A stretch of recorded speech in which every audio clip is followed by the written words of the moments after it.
بسم اللہ الرحمن الرحیم۔ السلام علیکم ناظرین، بصیرت ٹی وی کے ساتھ حافظ مدثر فاروق حاضر خدمت ہے۔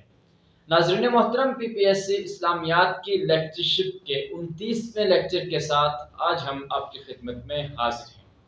غزوات النبی صلی اللہ علیہ وآلہ وسلم کا سلسلہ جاری و ساری ہے۔ گزشتہ لیکچر میں غزوہ خندق تک کے غزوات کے احوال بالتفصیل آپ کے سامنے بیان کیے گئے تھے۔ آج کی اس ویڈیو میں غزوہ بنو قریظہ سے ہم اپنے اس سلسلے کا آغاز کرنے جا رہے ہیں، اور جیسا کہ ہماری سابقہ روٹین رہی ہے کہ ہر لیکچر میں ہم 50 سوالات اور ان کے جوابات کو کور کرتے ہیں، لیکن چونکہ پی پی ایس سی کا امتحان بہت قریب ہے اور اس وجہ سے ہمیں یہ احساس بھی دامنگیر ہے کہ ہمارے جو سامعین اور ناظرین ہیں ان کی تیاری کے لیے وقت بہت محدود اور کم رہ چکا ہے۔ اس وجہ سے آج کی اس ویڈیو میں تقریباً 80 سوالات کی ویڈیو میں ہم غزوات النبی صلی اللہ علیہ وآلہ وسلم کی اس سیریز کو مکمل کرنے کی کوشش کر رہے ہیں، تاکہ زیادہ سے زیادہ معلومات آپ کے گوش گزار کی جا سکیں اور آپ کی امتحان کی تیاری اچھے طریقے میں عمدگی کے ساتھ ہو سکے۔ تو آج کے اس لیکچر کا آغاز کرتے ہیں، چلتے ہیں سکرین کی جانب۔ ہمارا آج کا پہلا سوال ہے، غزوہ بنو قریظہ کب ہوا؟ غزوہ بنو قریظہ 5 ہجری میں ہوا۔ اگلا سوال، غزوہ بنی قریظہ میں مسلمانوں کے عالم بردار کون تھے؟ اینڈ آنسر از حضرت علی رضی اللہ تعالی عنہ۔ آپ غزوہ بنو قریظہ میں مسلمانوں کے عالم بردار تھے۔ نیکسٹ کوسچن، غزوہ بنو قریظہ میں مسلمانوں کے مد مقابل کون تھے؟ اس غزوہ میں بنو قریظہ کے یہود مسلمانوں کے حریف تھے۔ اگلا سوال، یہود نے کسے اپنا نمائندہ بنا کر بھیجا؟ گفت و شنید کے لیے اہل یہود نے نباش بن قیس کو اپنا نمائندہ بنا کر بھیجا تھا۔ اگلا سوال، بنو قریظہ کا محاصرہ کتنے دنوں تک جاری رہا؟ یہ محاصرہ تقریباً 25 دنوں تک جاری رہا تھا۔ اگلا سوال، بنو قریظہ کا فیصلہ کرنے کے لیے کسے حکم بنایا گیا؟ بنو قریظہ کا فیصلہ کرنے کے لیے حضرت سعد بن معاذ رضی اللہ تعالی عنہ کو حکم یعنی جج بنایا گیا۔ نیکسٹ کوسچن، غزوہ بنو قریظہ کے کیا نتائج رہے؟ غزوہ بنو قریظہ میں قبیلہ بنو قریظہ کے 700 آدمیوں کو قتل کر دیا گیا تھا۔ اگلا سوال، غزوہ بنی لحیان کب ہوا؟ غزوہ بنی لحیان جمادی الاول 6 ہجری میں ہوا۔ نیکسٹ کوسچن، غزوہ بنی لحیان میں مجاہدین اسلام کی تعداد کتنی تھی؟ اس غزوہ میں مجاہدین اسلام کی تعداد 200 افراد پر مشتمل تھی۔ نیکسٹ کوسچن، غزوہ بنی لحیان کا نتیجہ کیا نکلا؟ غزوہ بنی لحیان میں بنو لحیان میدان چھوڑ کر فرار ہو گئے اور لڑائی کی نوبت نہ آئی۔ اگلا سوال، غزوہ ذی قرد کب ہوا؟ غزوہ ذی قرد جمادی الاول 6 ہجری میں ہوا۔ اگلا سوال، غزوہ ذی قرد کا دوسرا نام کیا ہے؟ غزوہ ذی قرد کا دوسرا نام غزوۃ الغابہ بھی ہے۔ اگلا سوال، غزوہ ذی قرد میں مسلمانوں کے مقابل کون تھے؟ غزوہ ذی قرد میں مسلمانوں کے مقابل بنو غطفان تھے۔ نیکسٹ کوسچن، قبیلہ بنو غطفان کے حملے کی سب سے پہلے اطلاع کسے ہوئی؟ اس حملے کی سب سے پہلے اطلاع حضرت سلمہ بن عمر بن الاکوع رضی اللہ تعالی عنہ کو ہوئی تھی۔ دراصل قبیلہ بنو غطفان نے مسلمانوں کی چراگاہ پہ حملہ کیا تھا اور وہاں سے چند ایک مویشی جن میں حضور اکرم صلی اللہ علیہ وآلہ وسلم کی اونٹنی بھی شامل تھی انہیں اپنے ساتھ بھگا کر لے گئے تھے۔ حضرت سلمہ بن الاکوع رضی اللہ تعالی عنہ نے جب یہ منظر دیکھا تو آپ اکیلے ہی ان کے پیچھے بھاگ پڑے اور تیر اندازی کرتے کرتے سارے جانور بازیاب کروا لیے۔ اگلا سوال، غزوہ ذی قرد کا نتیجہ کیا رہا؟ غزوہ ذی قرد میں بنو غطفان بھاگ گئے۔ اگلا سوال، غزوہ حدیبیہ کب ہوا؟ غزوہ حدیبیہ ذی القعدہ 6 ہجری میں ہوا۔ نیکسٹ کویسچن، حدیبیہ سے کیا مراد ہے؟ حدیبیہ ایک کنویں کا نام ہے اور اسی کی نسبت سے صلح حدیبیہ اور غزوہ حدیبیہ کہا جاتا ہے۔ اگلا سوال، غزوہ حدیبیہ کے موقع پر مدینہ منورہ میں نائب کسے بنایا گیا؟ اس غزوے کے موقع پر حضرت نمیلہ کو مدینہ منورہ میں نائب بنایا گیا۔ بعض روایات میں یہ ہے کہ اس غزوہ کے موقع پر حضرت عبداللہ بن ام مکتوم کو نائب بنایا گیا تھا، جبکہ السیرۃ النبویہ جو ابن کثیر کی ہے اور دیگر مورخین کی کتابوں میں مستند اور متفق قول یہی ہے، زیادہ تر جمہور کا موقف، کہ اس غزوہ میں غزوہ حدیبیہ میں حضرت نمیلہ کو مدینہ منورہ میں بطور نائب مقرر کیا گیا تھا۔ نیکسٹ کویسچن، قریش کی جانب سے سب سے پہلے سفیر بن کر کون آیا؟ قریش کی جانب سے سب سے پہلے عروہ بن مسعود ثقفی سفیر بن کر آیا تھا۔ اگلا سوال، نبی اکرم صلی اللہ علیہ وآلہ وسلم نے مکہ مکرمہ میں کسے اپنا سفیر بنا کر بھیجا؟ حضرت عثمان غنی رضی اللہ تعالی عنہ کو حضور اکرم نے اپنا سفیر بنا کر بھیجا تھا۔ نیکسٹ کویسچن، صلح کی گفتگو کرنے کے لیے قریش نے کسے اپنا سفیر بنا کر بھیجا؟ صلح کی گفتگو کرنے کے لیے قریش مکہ نے سہیل بن عمر کو اپنا سفیر بنا کر بھیجا۔ اگلا سوال، صلح نامہ حدیبیہ کس نے تحریر کیا؟ صلح نامہ حدیبیہ حضرت علی المرتضیٰ کرم اللہ تعالی وجہہ الکریم نے تحریر کیا۔ نیکسٹ کویسچن، حدیبیہ کے موقع پر زنجیروں میں جکڑے ہوئے کون سے صحابی حاضر ہوئے تھے؟ حضرت ابو جندل رضی اللہ تعالی عنہ وہ صحابی ہیں کہ جو حدیبیہ کے موقع پر زنجیروں میں جکڑے ہوئے حاضر ہوئے تھے، اور حضرت ابو جندل سہیل بن عمر کے ہی فرزند تھے کہ جو اس وقت صلح کا معاہدہ کرنے کے لیے اہل مکہ کی جانب سے بطور سفیر بھیجا گیا تھا۔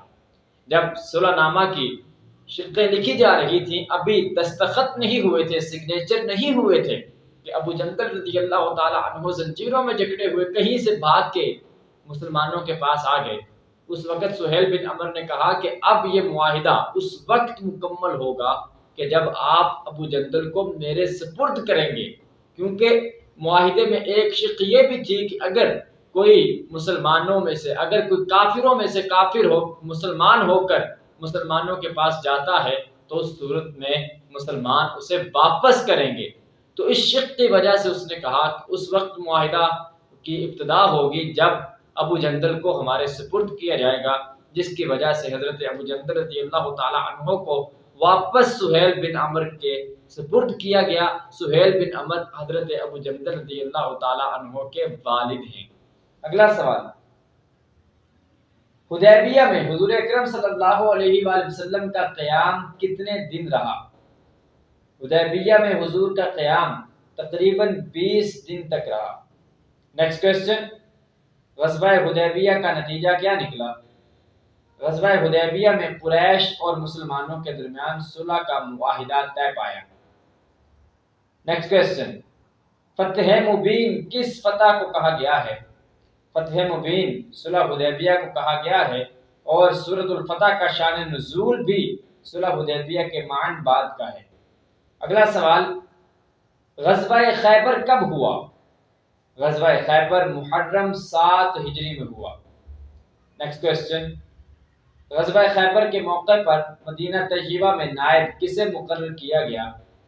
اس غزوے کے موقع پر حضرت سباع بن عرفطہ الغفاری رضی اللہ تعالی عنہ کو مدینہ طیبہ میں بطور نائب مقرر کیا گیا۔ اگلا سوال، غزوہ خیبر میں لشکر اسلام کی تعداد کتنی تھی؟ غزوہ خیبر میں 1600 مجاہدین اسلام نے شرکت کا شرف حاصل کیا۔ نیکسٹ کویسچن، غزوہ خیبر کے موقع پر کس ام المؤمنین کو حضور اکرم صلی اللہ علیہ وآلہ وسلم کی معیت کا شرف حاصل ہوا؟ حضرت ام سلمہ رضی اللہ تعالی عنہ کو اس غزوہ کے موقع پر حضور کی معیت کا شرف حاصل ہوا۔ اگلا سوال، خیبر کی طویل مسافت کتنے دنوں میں طے کی گئی؟ خیبر کی طویل مسافت 3 دنوں میں طے کی گئی۔ اگلا سوال، خیبر میں کتنے قلعے تھے؟ خیبر میں ٹوٹل 8 قلعے تھے۔ نیکسٹ کوشچن، غزوہ خیبر میں سب سے پہلے کون سا قلعہ فتح ہوا؟ غزوہ خیبر میں سب سے پہلے قلعہ نعیم فتح ہوا تھا۔ نیکسٹ کوشچن، قلعہ نعیم کس کے ہاتھوں فتح ہوا؟ قلعہ نعیم حضرت علی رضی اللہ تعالی عنہ کے ہاتھوں فتح ہوا، اور یہ وہی قلعہ تھا جس میں مرحب اور مرحب کے بھائی بھی بسیرا کیے ہوئے تھے، ان کی رہائش بھی اسی قلعے میں تھی۔ بعض تاریخ دانوں نے یہ لکھا ہے کہ مرغب اور مرغب کے بھائیوں کی رہائش قلعہ قموس میں تھی، جبکہ یہ بات درست نہیں ہے۔ اکثر مفسرین اور اکثر مؤرخین کا اس بات پر اتفاق ہے کہ قلعہ نعیم وہ قلعہ ہے کہ جس میں مرغب رہائش پذیر تھا۔ اگلا سوال، قلعہ نعیم کی فتح کے موقع پر حضرت علی کا مقابلہ عرب کے کس مشہور پہلوان سے ہوا؟ حضرت علی رضی اللہ تعالی عنہ کا مقابلہ مرغب سے ہوا تھا۔ اگلا سوال، غزوہ خیبر میں کتنے مسلمان شہید ہوئے؟ غزوہ خیبر میں 15 مسلمان شہید ہوئے۔ اگلا سوال، غزوہ خیبر میں کتنے یہودی قتل ہوئے؟ غزوہ خیبر میں 93 یہودی قتل ہوئے۔ نیکسٹ کوشچن، غزوہ وادی القریٰ کب ہوا؟ یہ غزوہ بھی 7 ہجری میں ہوا۔ یہ بھی یہودیوں کی ایک بستی تھی جو غزوہ خیبر کے فوراً بعد فتح ہوئی۔ اگلا سوال، غزوہ وادی القریٰ میں مسلمانوں کے علم بردار کون تھے؟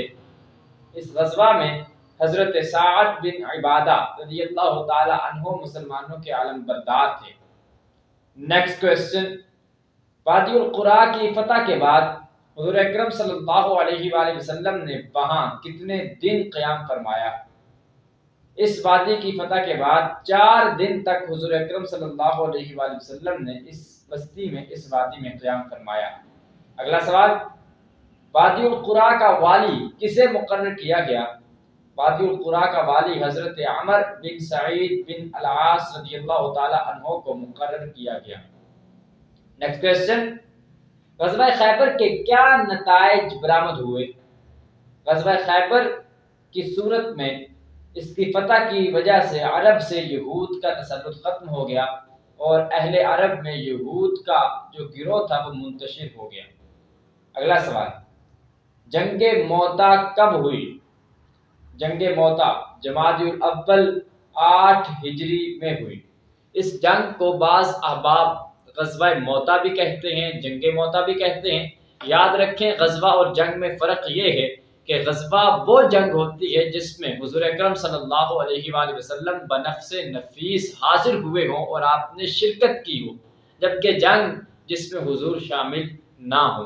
تو اس وجہ سے اسے جنگ موتا اس وجہ سے کہا جاتا ہے چونکہ اس میں آپ صلی اللہ علیہ وآلہ وسلم شریک نہیں ہوئے تھے۔ لیکن غزوہ اس وجہ سے کہا جاتا ہے کیونکہ حضور اکرم صلی اللہ علیہ وآلہ وسلم اس جنگ کے تمام حالات و واقعات مدینہ منورہ میں بیٹھ کر اہل مدینہ کو ڈیلی کی بنیاد پہ آپ بیان فرماتے تھے اور بتاتے تھے کہ آج اتنے مسلمان جو ہے وہ شہید ہوئے، اور آج لشکر میں یہ حالات و واقعات رونما ہوئے، اور آپ صلی اللہ علیہ وآلہ وسلم نے خصوصی طور پہ اس کے لیے اہتمامات کیے تھے، اس وجہ سے اسے غزوہ بھی کہا گیا ہے۔ بہرحال غزوہ ہو یا جنگ موتا ہو، دونوں صورتوں میں جواب ایک ہی ہوگا، جمادی الاول 8 ہجری۔ اگلا سوال، جنگ موتا میں لشکر اسلام کے پہلے علم بردار کون تھے؟ جنگ موتا میں پہلے علم بردار حضرت زید بن حارثہ رضی اللہ تعالی عنہ تھے۔ نیکسٹ کوسچن، جنگ موتا میں لشکر اسلام کے دوسرے علم بردار کون تھے؟ دوسرے علم بردار حضرت جعفر بن ابی طالب رضی اللہ تعالی عنہ تھے۔ جنگ موتا میں لشکر اسلام کے تیسرے علم بردار کون تھے؟ تیسرے علم بردار حضرت عبداللہ بن رواحہ رضی اللہ تعالی عنہ تھے۔ دراصل جس وقت حضور اکرم صلی اللہ علیہ وآلہ وسلم نے غزوہ موتا کے لیے مجاہدین اسلام کے لشکر کو روانہ فرمایا تو اس وقت آپ نے فرمایا تھا کہ لشکر کے علم بردار حضرت زید بن حارثہ ہوں گے۔ اگر یہ شہید ہو جاتے ہیں تو اس کے بعد کمان حضرت جعفر بن ابی طالب کے ہاتھوں میں ہوگی، اور اگر جعفر بھی شہید ہو جاتے ہیں تو اس صورت میں یہ کمان لشکر کی حضرت عبداللہ بن رواحہ کے ہاتھوں میں ہوگی، اور اگر حضرت عبداللہ بن رواحہ بھی شہید ہو گئے تو اس کے بعد مسلمانوں میں سے اہل مسلمانوں کی جماعت جس کسی کو اپنا امیر، اپنا لیڈر، اپنا سپہ سالار بنانا چاہے گی وہی مسلمانوں کا علم بردار ہوگا اور وہی مسلمانوں کا سپہ سالار اینڈ آرمی ان چیف ہوگا۔ اگلا سوال، جنگ موتا میں لشکر اسلام کے چوتھے علم بردار کون تھے؟ لشکر اسلام کے چوتھے علم بردار حضرت خالد بن ولید رضی اللہ تعالی عنہ تھے۔ پہلے شہید ہوئے، پھر دوسرے شہید ہوئے، اس کے بعد عبداللہ بن رواحہ بھی شہید ہوئے، اس کے بعد حضرت خالد بن ولید رضی اللہ تعالی عنہ کو منتخب کیا گیا اور آپ نے عین میدان جنگ میں مسلمانوں کی کمان سنبھالی، اور پھر آپ نے لشکر اسلام کا علم بھی اپنے ہاتھوں میں تھاما، اور پھر آپ کی بدولت ہی مسلمانوں کو اس جنگ میں فتح نصیب ہوئی۔ نیکسٹ کوسچن، غزوہ فتح مکہ کب ہوا؟ غزوہ فتح مکہ 20 رمضان 8 ہجری میں ہوا۔ اگلا سوال، فتح مکہ کے موقع پر کس صحابی نے اہل مکہ کو حضور اکرم صلی اللہ علیہ وآلہ وسلم کی جنگی تیاریوں کی خفیہ اطلاع دینا چاہیے تھی؟ اس صحابی کا نام حضرت حاطب بن ابی بلتعہ رضی اللہ تعالی عنہ ہے۔ حضرت حاطب نے ایک خط لکھا تھا اور ایک خط لکھ کر اہل مکہ کو خفیہ طور پہ بتانا چاہا تھا کہ حضور لشکر لے کر آنے والے ہیں، اپنا بچاؤ کر سکتے ہو تو کر لو، اور انہی کے بارے میں پھر سورۃ الممتحنہ کی پہلی آیت نازل ہوئی تھی، یا ایھا الذین آمنوا لا تتخذوا عدوی وعدوکم اولیاء، اے ایمان والو تم میرے اور اپنے دشمنوں کو دوست نہ بناؤ۔ حضرت حاطب بن ابی بلتعہ رضی اللہ تعالی عنہ کو حضور اکرم صلی اللہ علیہ وآلہ وسلم نے معاف فرما دیا تھا کیونکہ ان کا عذر معقول تھا۔ انہوں نے عرض کی تھی کہ دراصل مکہ میں میرے اہل و عیال رہتے ہیں، وہاں پہ ان کی رہائش ہے، اور میرے خاندان والا اور کوئی نہیں ہے جو ان کی حفاظت کر سکے۔ مجھے پتہ ہے کہ وہ مکے والے آپ کا مقابلہ نہیں کر سکتے، میں نے یہ لیٹر اس وجہ سے لکھا ہے کہ چلو میرا ان پر ایک احسان ہو جائے تاکہ وہ میرے اہل و عیال کو کسی قسم کا گزن پہنچانے سے گریز کرے۔ اگلا سوال، غزوہ فتح مکہ میں سرفروشان اسلام کی تعداد کتنی تھی؟ اس غزوہ میں لشکر اسلام کی تعداد 10,000 افراد پر مشتمل تھی۔ اگلا سوال، فتح مکہ کے موقع پر حضور اکرم صلی اللہ علیہ وآلہ وسلم کی زبان مبارک پر کون سی آیت جاری تھی؟ سورہ بنی اسرائیل کی آیت نمبر 81 آپ کی زبان مبارک پر جاری تھی، اور وہ آیت تھی قل جاء الحق وزهق الباطل، کہ حق آ چکا ہے اور باطل مٹ چکا ہے، ان الباطل کان زہوقا، بے شک باطل مٹنے والا ہی ہے۔ اگلا سوال، فتح مکہ کے بعد مکہ مکرمہ کا حاکم کسے بنایا گیا؟ فتح مکہ کے بعد مکہ مکرمہ کا حاکم حضرت عتاب بن اسید رضی اللہ تعالی عنہ کو مقرر کیا گیا۔ نیکسٹ کوسچن، غزوہ حنین کب ہوا؟ غزوہ حنین 10 شوال 8 ہجری میں ہوا۔ فتح مکہ کے فوراً بعد ہی غزوہ حنین کی نوبت آ گئی۔ اگلا سوال، غزوہ حنین میں امہات المؤمنین میں سے کسے حضور صلی اللہ علیہ وآلہ وسلم کی معیت کا شرف حاصل ہوا؟ امہات المؤمنین میں سے حضرت ام سلمہ اور حضرت میمونہ رضی اللہ تعالی عنہما کو حضور کی معیت کا شرف حاصل ہوا۔ نیکسٹ کوسچن، غزوہ حنین میں مہاجرین کے کتنے علم تھے؟ غزوہ حنین میں مہاجرین کے 3 علم تھے، اور ظاہری بات ہے 3 ہی علم بردار تھے۔ اگلا سوال، مہاجرین کا پہلا جھنڈا کسے عطا کیا گیا؟ پہلے علم بردار مہاجرین میں سے حضرت عمر فاروق رضی اللہ تعالی عنہ تھے۔ نیکسٹ کوسچن، مہاجرین کے دوسرے علم بردار کون تھے؟ مہاجرین کے دوسرے علم بردار حضرت علی رضی اللہ تعالی عنہ تھے۔ اگلا سوال، مہاجرین کے تیسرے علم بردار کون تھے؟ مہاجرین کے تیسرے علم بردار حضرت سعد بن ابی وقاص رضی اللہ تعالی عنہ تھے۔ اگلا سوال، قبیلہ اوس کا جھنڈا کسے مرحمت کیا گیا؟ قبیلہ اوس کا جھنڈا حضرت اسید بن حدیر رضی اللہ تعالی عنہ کو مرحمت کیا گیا۔ نیکسٹ کوشچن، قبیلہ خزرج کا جھنڈا کسے عطا کیا گیا؟ قبیلہ خزرج کا جھنڈا حضرت خباب بن منذر رضی اللہ تعالی عنہ کو عطا کیا گیا۔ اگلا سوال، غزوہ حنین میں حضور اکرم صلی اللہ علیہ وآلہ وسلم نے مہاجرین و انصار کو پکارنے کے لیے کسے اعلان کرنے کا حکم دیا؟ حضرت عباس رضی اللہ تعالی عنہ کو حکم دیا گیا تھا۔ دراصل آپ کی آواز بہت زیادہ بلند تھی، اور جب میدان جہاد میں، میدان جنگ میں تھوڑے دیر کے لیے، تھوڑے سے لمحات کے لیے مسلمانوں میں بگدڑ مچ گئی، اس وقت حضور نے حضرت عباس سے فرمایا تھا کہ اپنی بلند آواز کے ساتھ انصار کے، مہاجرین کے اور دیگر عرب کے قبائل کے گروہوں کو اکٹھا کرو، تاکہ وہ دوبارہ سے نئے عزم، جوش اور بلبلے کے ساتھ کفار پہ حملہ کر سکے۔ حضرت عباس کی پکار پہ تمام مسلمان اکٹھا ہوئے، اور غزوہ حنین میں آپ مسلمانوں نے پھر اپنی بہادری کے اور شجاعت کے وہ جوہر دکھائے، جس کی وجہ سے ان کی شکست ظاہری طور پہ جو شکست تھی وہ فتح میں تبدیل ہو گئی۔ اگلا سوال، غزوہ حنین میں اسیران جنگ کی تعداد کتنی تھی؟ اس غزوہ میں اسیران جنگ کی تعداد 6000 افراد پر مشتمل تھی۔ اگلا سوال، غزوہ محاصرہ طائف کب ہوا؟ غزوہ محاصرہ طائف شوال 8 ہجری میں ہوا۔ اگلا سوال، اسلام میں قصاص کے پہلے مقدمہ کا فیصلہ کب کیا گیا؟ قصاص کے پہلے مقدمہ کا فیصلہ 8 ہجری غزوہ طائف کے موقع پر کیا گیا تھا۔ اگلا سوال، غزوہ طائف کے موقع پر کون کون سی امہات المؤمنین کو ہم رکابی مصطفیٰ صلی اللہ علیہ وآلہ وسلم کا شرف حاصل ہوا؟ حضرت ام سلمہ اور حضرت زینب رضی اللہ تعالی عنہما کو حضور کی معیت کا شرف حاصل ہوا۔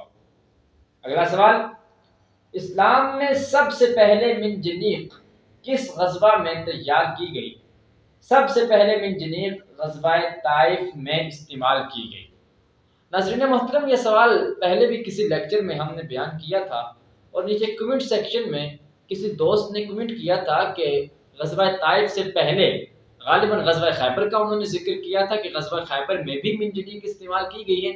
ایسی مجھے بسیار کوشش کے بعد، تلاش بسیار کے باوجود کوئی روایت نہیں ملی کہ جو اوتھینٹک ہو کہ غزوہ خیبر میں بھی منجنیق کا استعمال ہوا ہے، بلکہ جہاں پہ منجنیق کے استعمال کا ذکر ملتا ہے تو طائف کے موقع پہ ملتا ہے، اور ساتھ ایک لائن کا اضافہ بھی ملتا ہے کہ طائف وہ پہلا غزوہ تھا کہ جس میں مسلمانوں نے منجنیق استعمال کی۔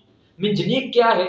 منجنیق ایک آلہ ہے، ایک مشین ہے کہ جس پہ بڑے بڑے پتھر ڈال کر دور پھینکے جاتے تھے، یعنی غلیل کا کام کرتی تھی۔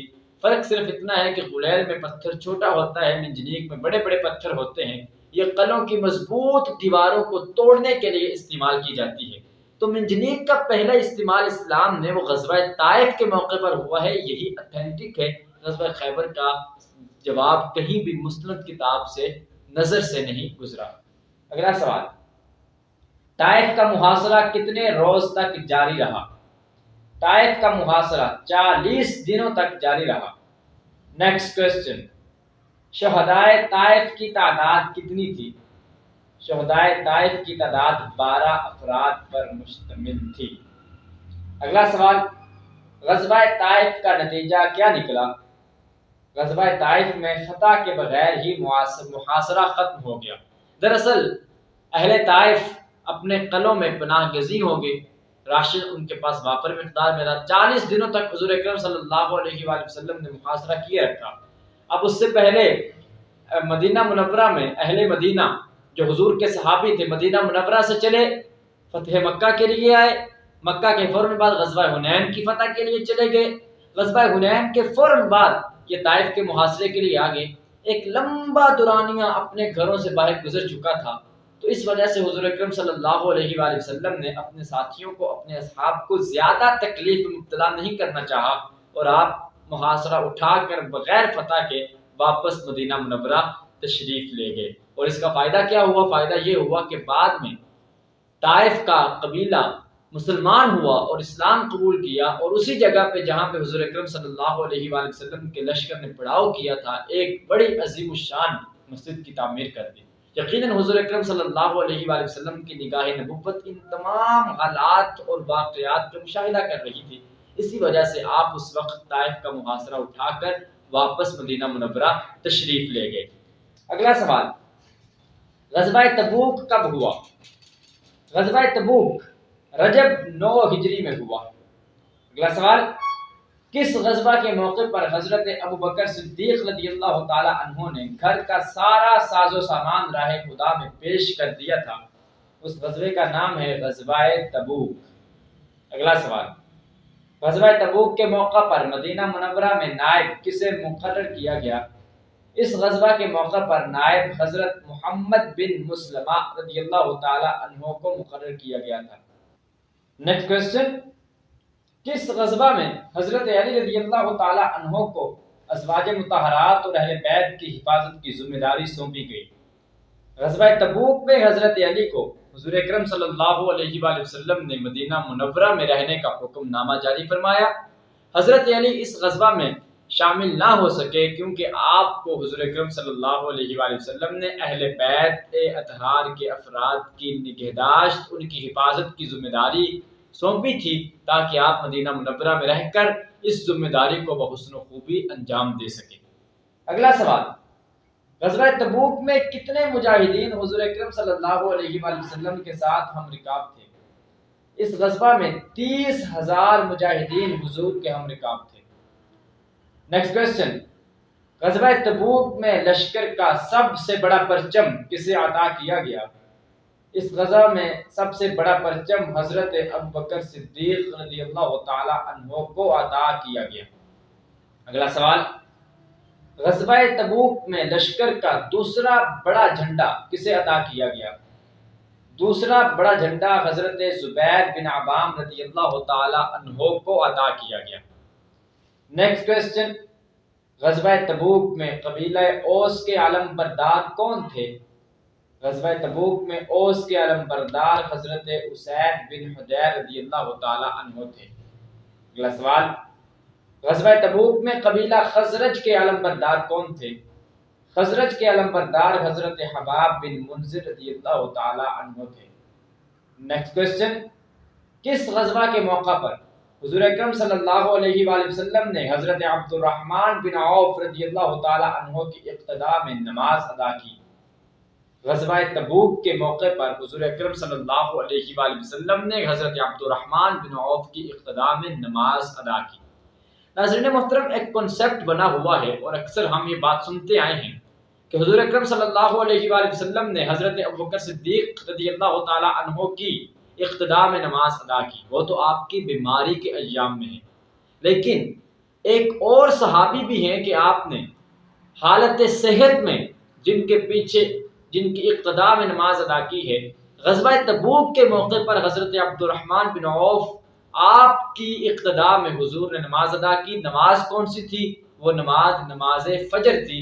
حضور اکرم صلی اللہ علیہ وآلہ وسلم کسی وجہ سے تاخیر کا شکار ہوئے، صحابہ کرام نے دیکھا کہ سورج طلوع ہونے والا ہے تو حضرت عبد الرحمن بن عوف نے امامت شروع کی، صحابہ کرام نے پیچھے جماعت کی نیت کر کے ان کے پیچھے ان کی اقتداء میں نماز ادا کرنا شروع کی۔